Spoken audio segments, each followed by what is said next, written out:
Weary and injured from their fight to take back the signal tower, the crew spent what remained of the night on Eddistone Point. Dawn brought a clear, cold morning.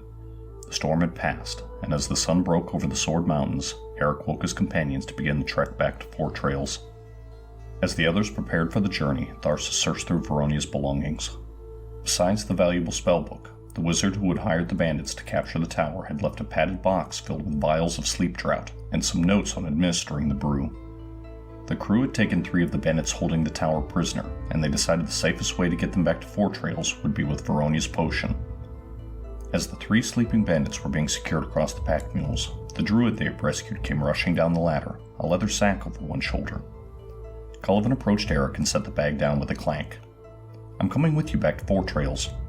Eric nodded and pointed to the sack. "What's that?" Cullivan nudged the pack at his feet.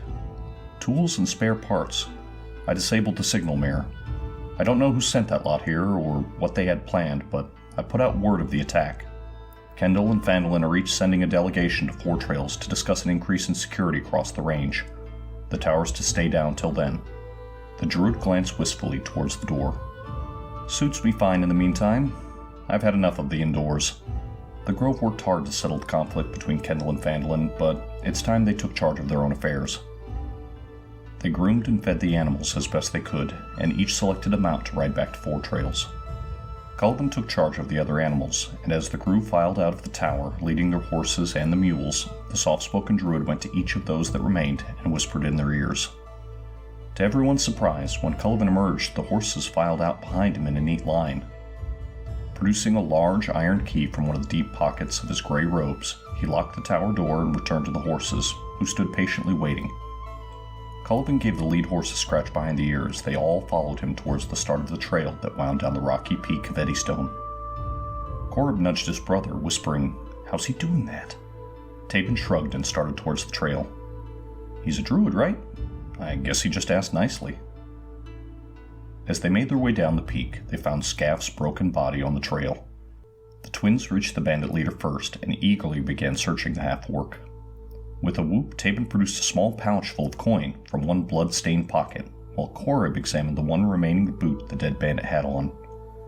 Pulling it off, Corb produced a knife, sliced through the thick leather cuffing, and upended the boot. With a grin, he held his hand out to his brother. 6 uncut rupees nestled in his palm. Before the twins could resume their search, Meccan stepped up between them and placed a foot on the body. With a grunt, the big priest rolled the bandit over the edge. The half-orc's body rolled away down the steep slope and came to rest wedged between 2 boulders. A small avalanche of disturbed rock followed in his wake, and soon the bandit leader was gone from sight. Corb and Tabin turned to the big man to protest, but quieted as Meccan raised his face to the morning sky and drew his thumb from forehead to chin in benediction to their god.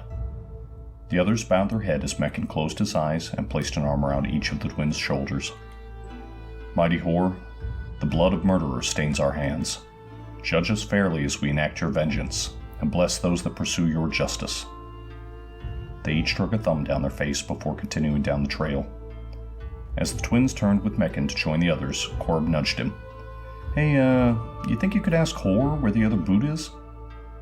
Meccan scowled down at the smaller man for a moment before shrugging. "I'll see what I can do." The 2 days back to Four Trails passed uneventfully.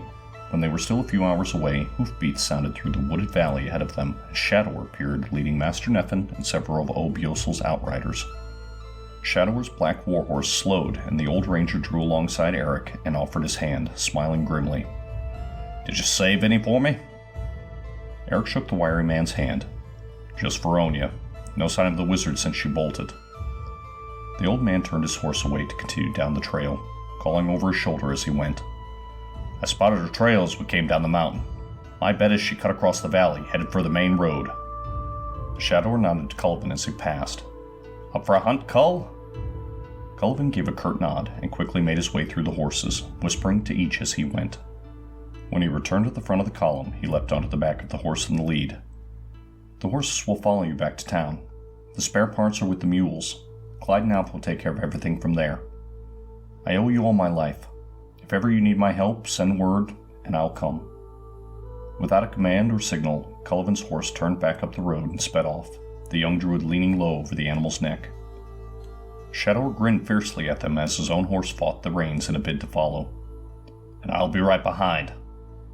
With a kick, the old ranger gave the horse his head and pelted after the druid. When the pair had gone from sight, the crew turned back to find Neffin on his huge horse scowling at them all.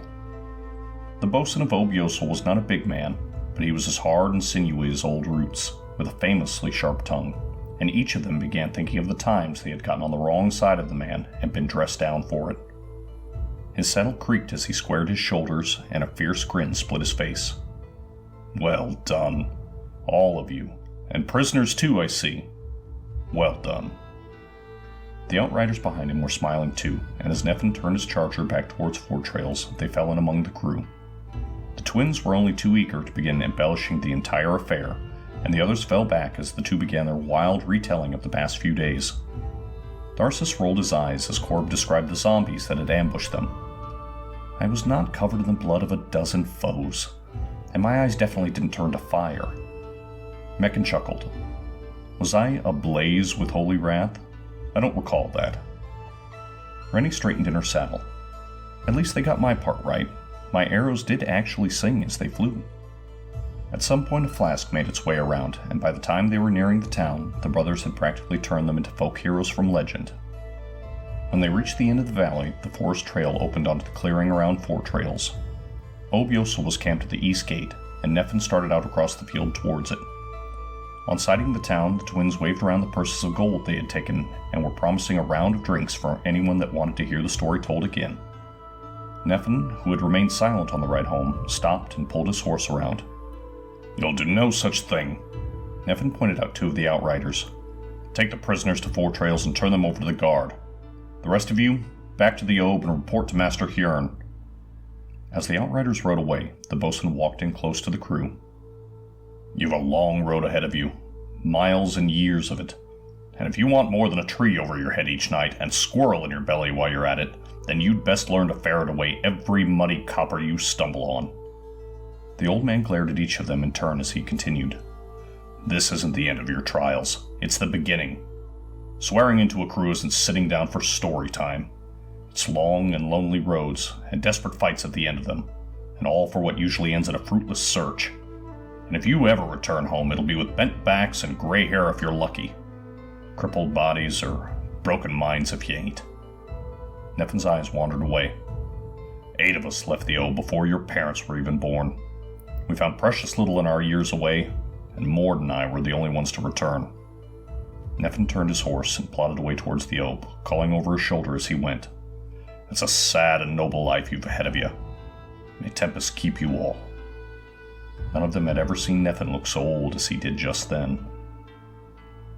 As they crossed the field, some of their clansmen spotted them from the circle of wagons, and a crowd had already gathered by the time they reached it. Neffin directed several of his outriders to gather up the horses and care for them while the folk of the Obe crowded in on the crew. They were all hugged and congratulated fiercely, and the crowd grew so thick their own families had to fight to reach them. Yet even in the midst of folk they had known their whole lives, Neffin's words echoed in their hearts, and they each felt as though something had changed. When the excitement finally died down, the crew were taken to Master Huron's wagon to meet with the council. The wagons of Obiosel were small wonders. They were not drawn by horse or oxen. When the clan was on the move, the wagons walked about on 4 massive legs. Huron's wagon was one of the oldest in the clan. It looked like a simple woodsman's cabin with a stone chimney, a small balcony at the front, and a door at the back. Circling the top of the wagon were a number of long iron spikes angled down.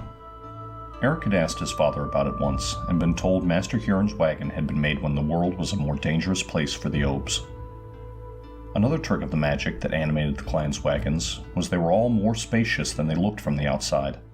So when Master Neffin opened the door to let them in, they found a large room filled with stuffed chairs and padded benches crowded around the stone fireplace. Rennie's grandfather, Mord, rose as they entered and wrapped her in an enormous hug. "My dear, you do worry your grand so when you wander off like that?"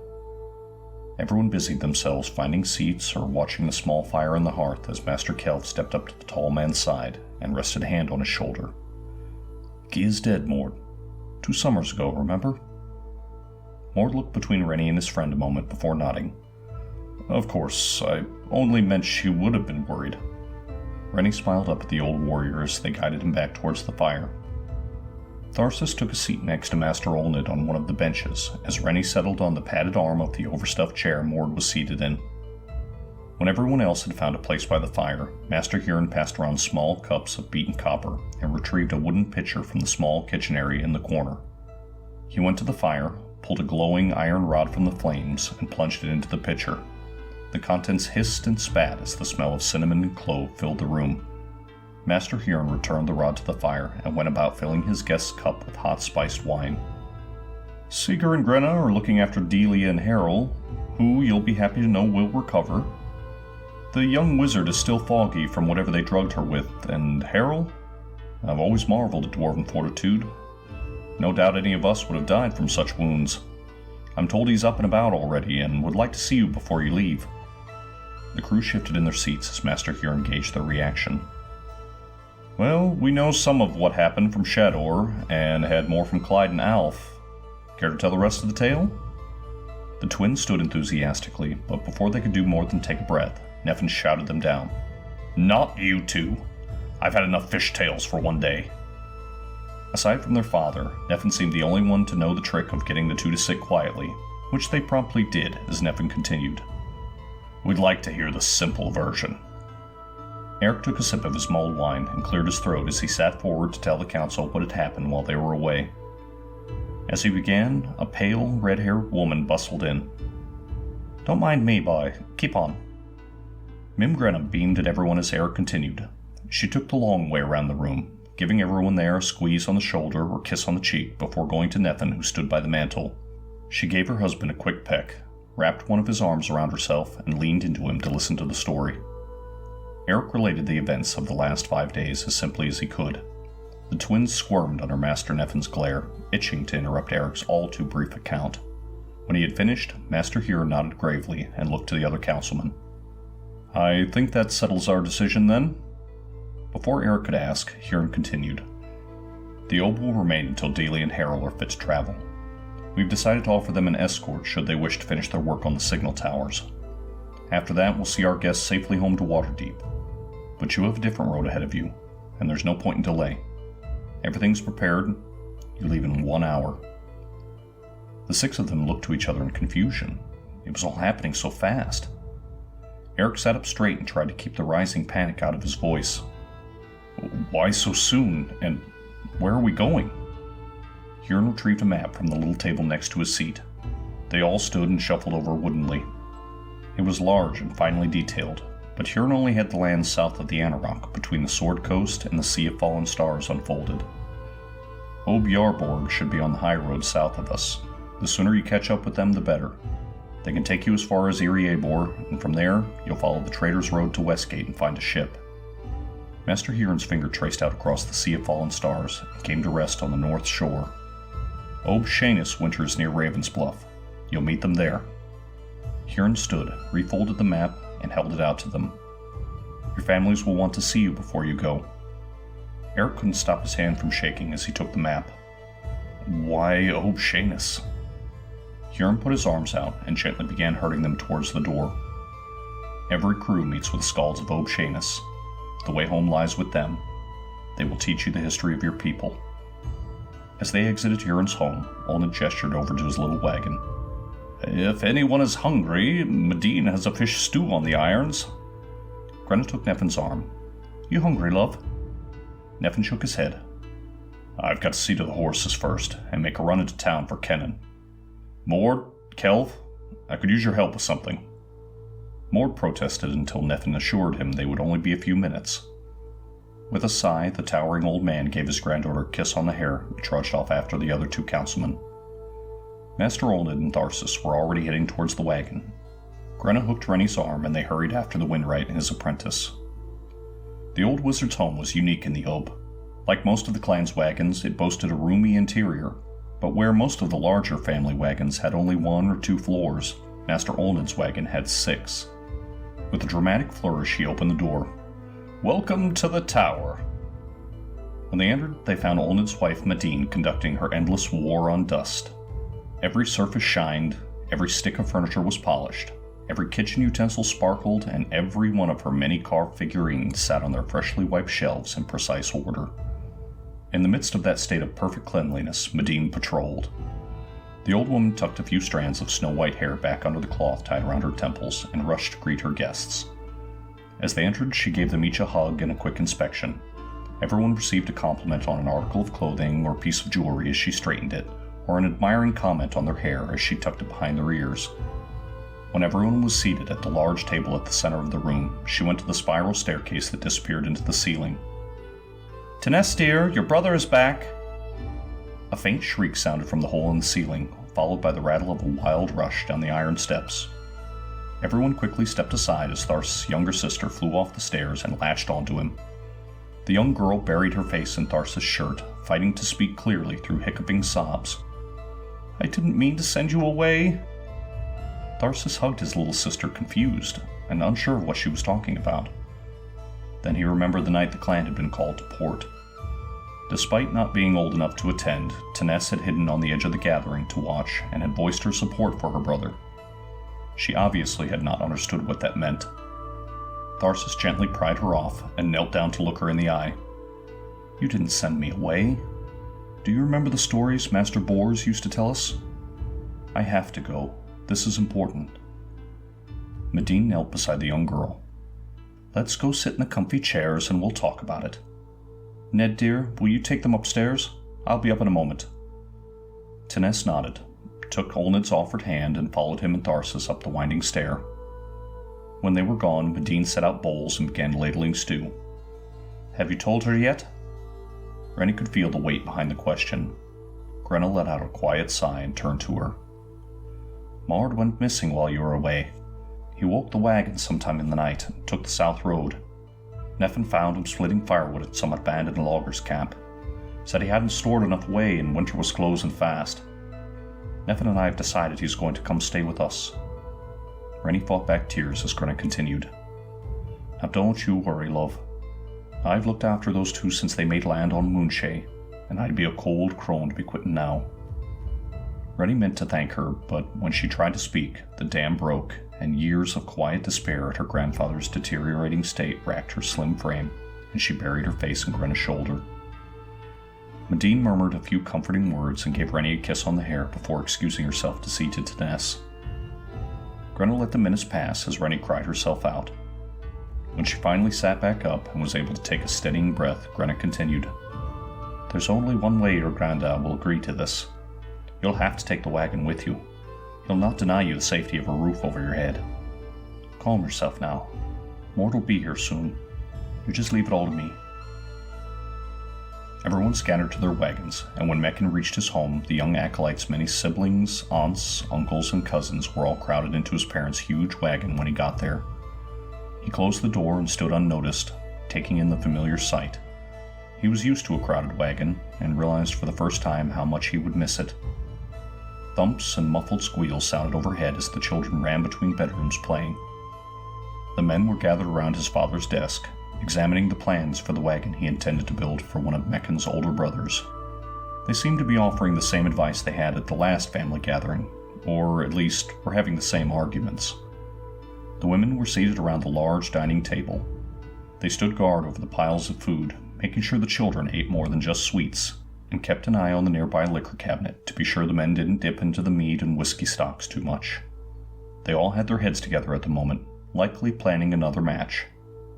Families inviting each other over for meals was very common in the Obe. It's how they settled most of their business dealings, disputes, and courtships. Meccan smiled as he wondered which of his family would soon find himself seated next to the same person meal after meal.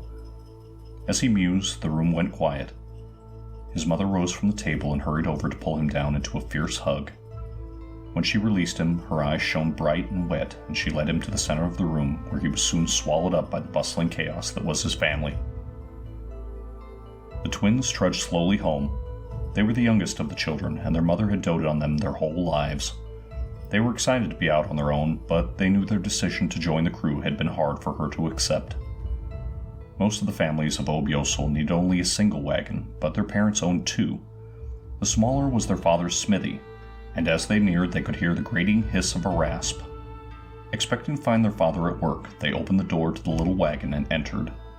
Instead of their father, they found his apprentice, Tosin, seated next to the iron stove in the corner, sawing away at a short length of steel clamped to the arm of his heavy chair. Tosin, known as Yawner, was a named man from Obasal. Their brother and sister had started families and moved into their own wagons by the time the boys were toddlers, and Tosin had moved in sometime after that. His appearance was strikingly unnerving to most strangers, and even after all these years with the Ob, he still made some of the clan uneasy. His hair was full and dark on the right side, but on the left gave way to pale tufts of thin, brittle wisps that stuck out from his skull. His left eye was rheumy and blind, and even the stubble that grew on that side of his face was white. His left hand was perhaps the worst. It was withered and spotted. His skeletal fingers, though strong, were twisted into an arthritic claw. He was a quiet man, with a room in the family wagon, but most days and nights could be found tinkering in the smithy or asleep in the chair he now sat in. Tosin looked up from his work as they entered, nodded to them, and reached over to pull a pair of stools from under the heavy work table next to his chair. It was an old and familiar signal, an invitation to sit and learn something.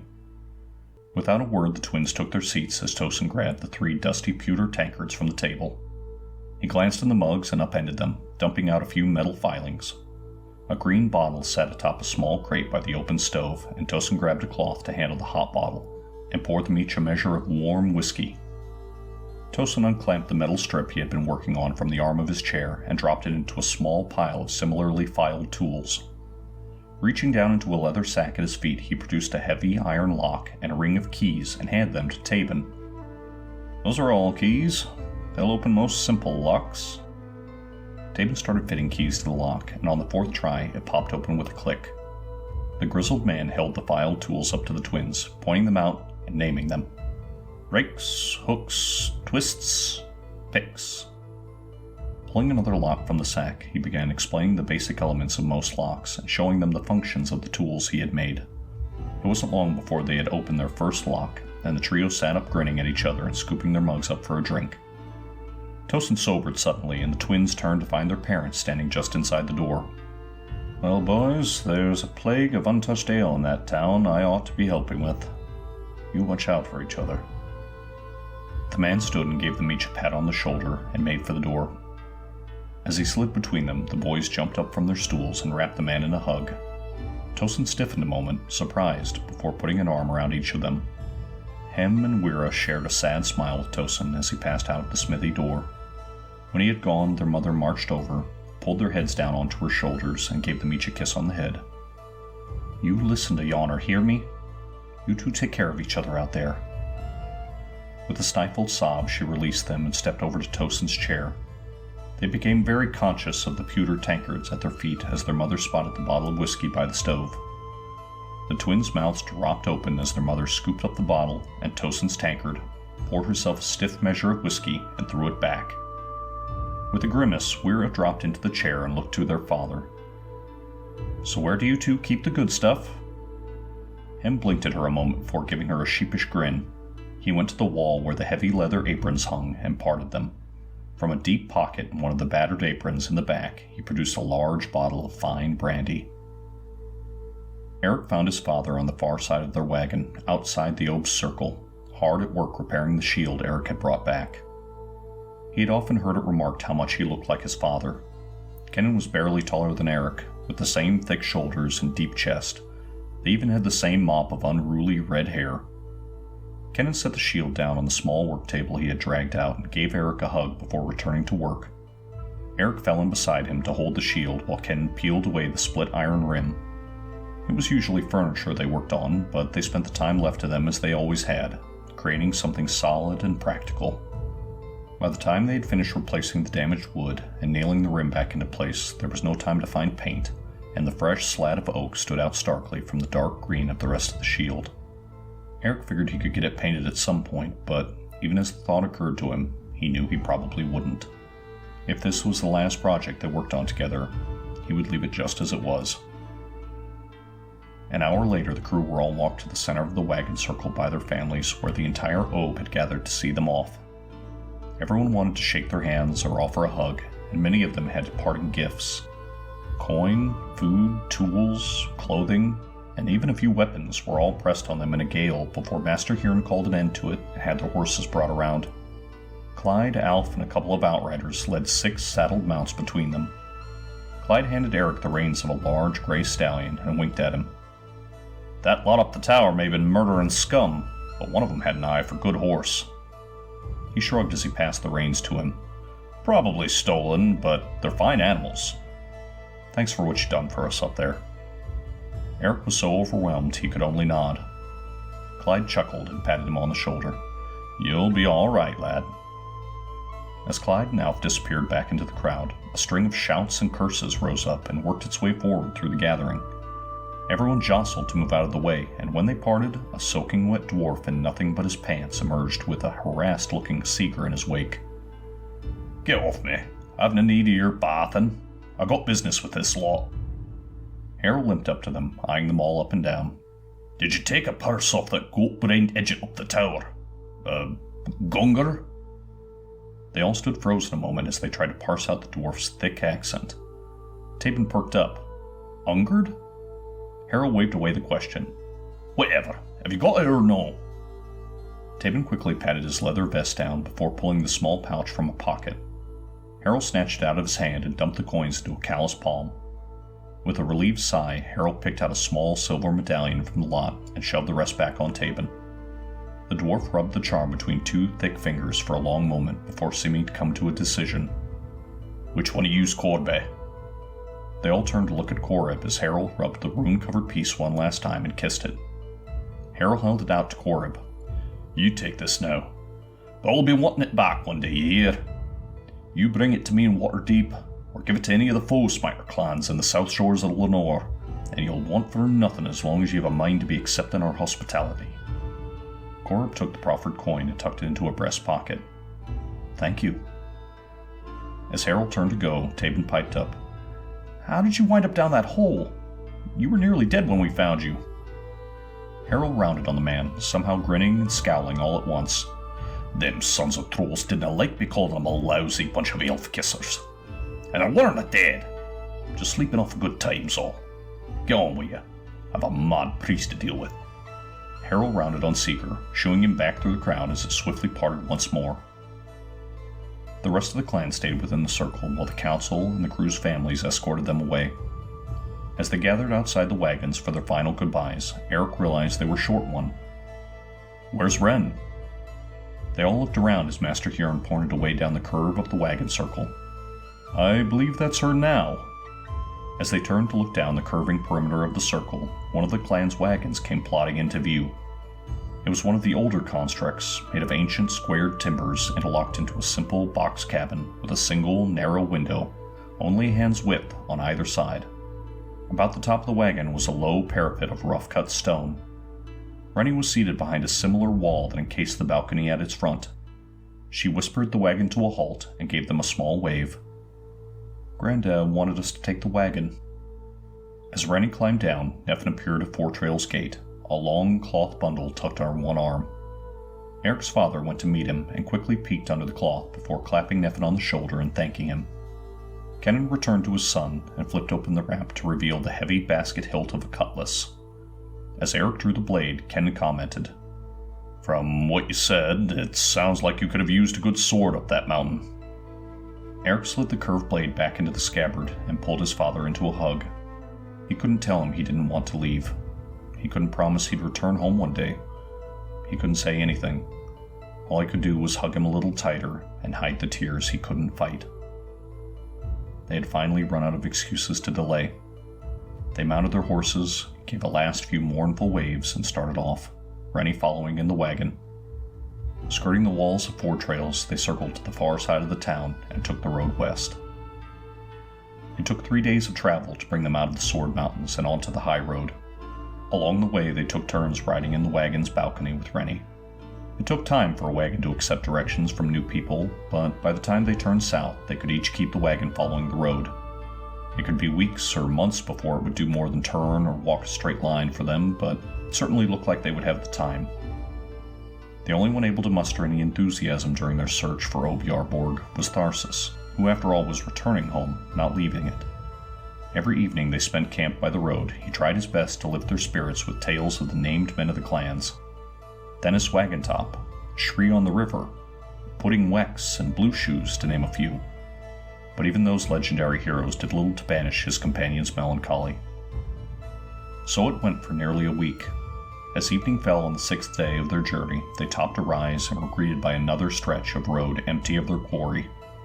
As they started down the far side of the hill, a distant voice reached them. "Hello there, travelers! Hold a bit!" They turned in their saddles to find a mounted man trotting up the long, low hill towards them, waving. He reined in the old plow horse he was riding at the top of the hill, grinning and sweating. "Evening! Name's Aaron. I've come from the Vale." The young man pointed away east into the foothills of the southern tip of the Sword Mountains. "I was just about to stop for the night.